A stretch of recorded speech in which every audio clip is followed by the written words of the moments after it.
E para falar sobre as consequências dessa decisão do STF, a gente recebe aqui no nosso estúdio o professor de Direito Processual Penal, Tiago Bottino. Ele que é professor da Fundação Getúlio Vargas. Bom dia. Bom dia, Raquel. Bom dia, Leir. Bom dia, professor. Essa decisão do STF de que os presos que não foram condenados até a última instância possam recorrer em liberdade dividiu o Supremo nessa votação. O ministro Joaquim Barbosa, por exemplo, disse que isso favorece a impunidade. Sua opinião é essa também? Não, eu acho que o que favorece a impunidade é o longo tempo entre o início do processo e o término do processo. Acho que é mais importante do que deixar presa uma pessoa que a gente ainda não tem certeza se é culpado ou não, é demorar 10 anos, por exemplo, para julgar essa pessoa. Acho que isso passa uma mensagem de que o sistema não funciona e é isso que dá a impressão da impunidade. O senhor acha que a morosidade nesse processo é que atrapalha? O sujeito que é condenado em primeira instância, ele pode recorrer agora em liberdade. Portanto, essa demora na burocracia, quanto tempo isso pode levar, por exemplo?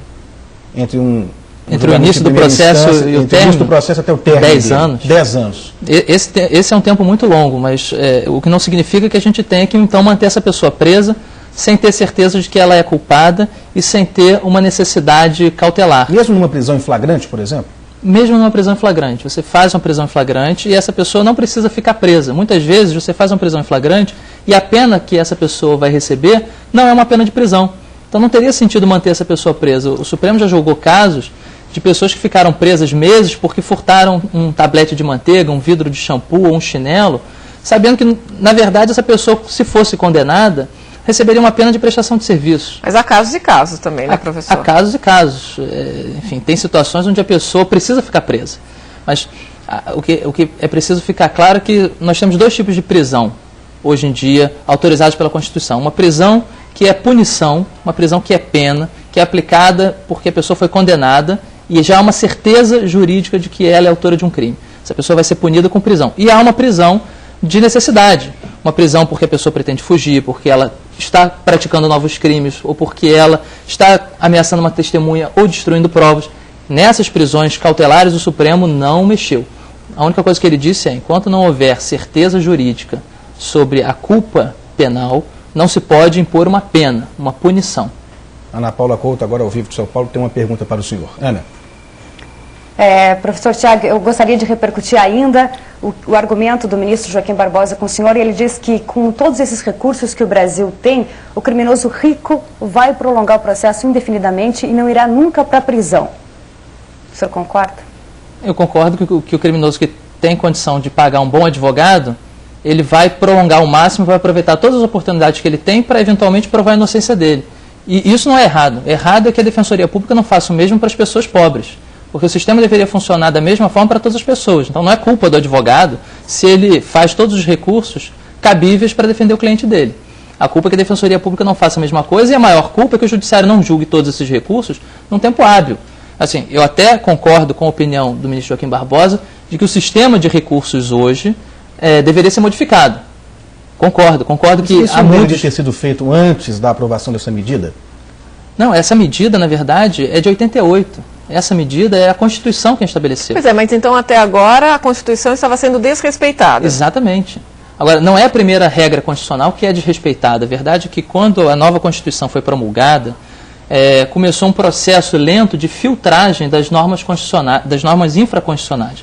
Então, todas as normas infraconstitucionais que eram incompatíveis com a Constituição foram sendo pouco a pouco expurgadas do ordenamento. Faltava essa.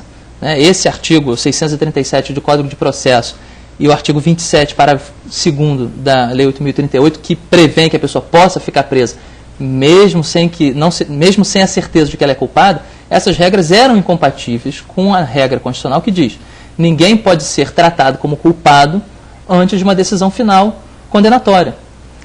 Professora Ana Paula tem outra pergunta lá de São Paulo. Professor, o ministro Gilmar Mendes admitiu que a justiça brasileira é ineficiente, mas disse que o país tem um elevado número de presos e boa parte deles são presos provisórios.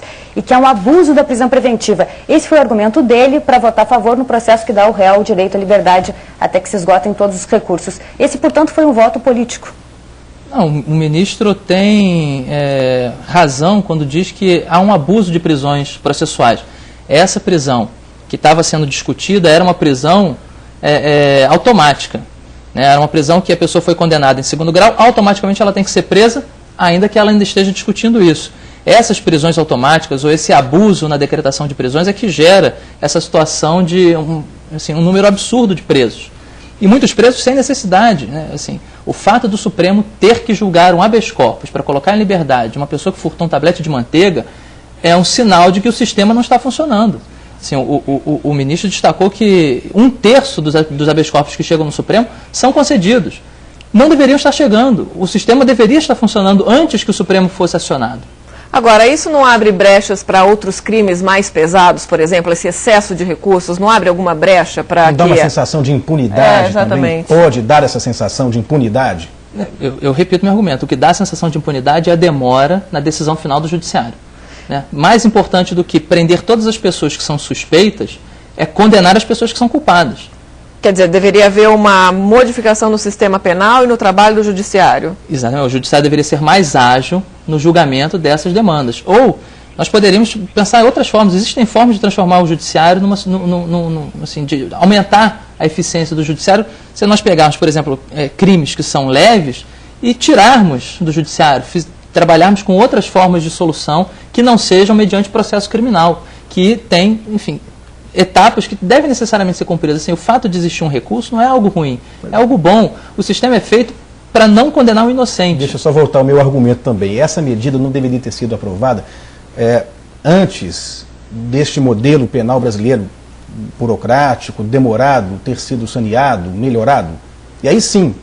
Essa medida deveria ter vindo muito tempo antes, mas antes tarde do que nunca. Ela deveria ter vindo logo em 88. E não veio, demorou muito tempo e hoje o Supremo Tribunal Federal compensa um atraso de 20 anos. Ana Paula tem outra pergunta, professor.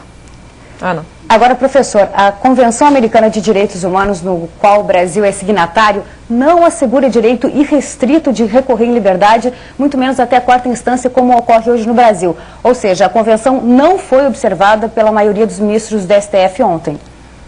A Convenção Americana de Direitos Humanos, ela é um standard, um patamar mínimo de garantias. Todas as garantias, além daquelas que a Convenção estabelece, não são incompatíveis com a Constituição, com a Convenção. Ao contrário, a Convenção diz, nenhuma outra garantia que não esteja aqui prevista é incompatível com essa Convenção. O importante é que aquelas garantias mínimas sejam respeitadas, e a Convenção estabelece um direito ao recurso. Não estabelece direito a 2 recursos, nem a 3 recursos, nem a 4 recursos.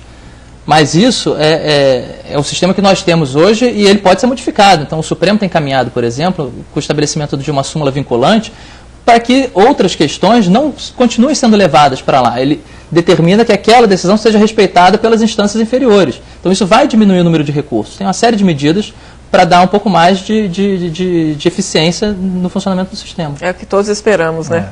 Nós conversamos com o professor de Direito Processual Penal, Tiago Bottino, da Fundação Getúlio Vargas. Professor, muito obrigado, um ótimo dia. Obrigada. Bom dia.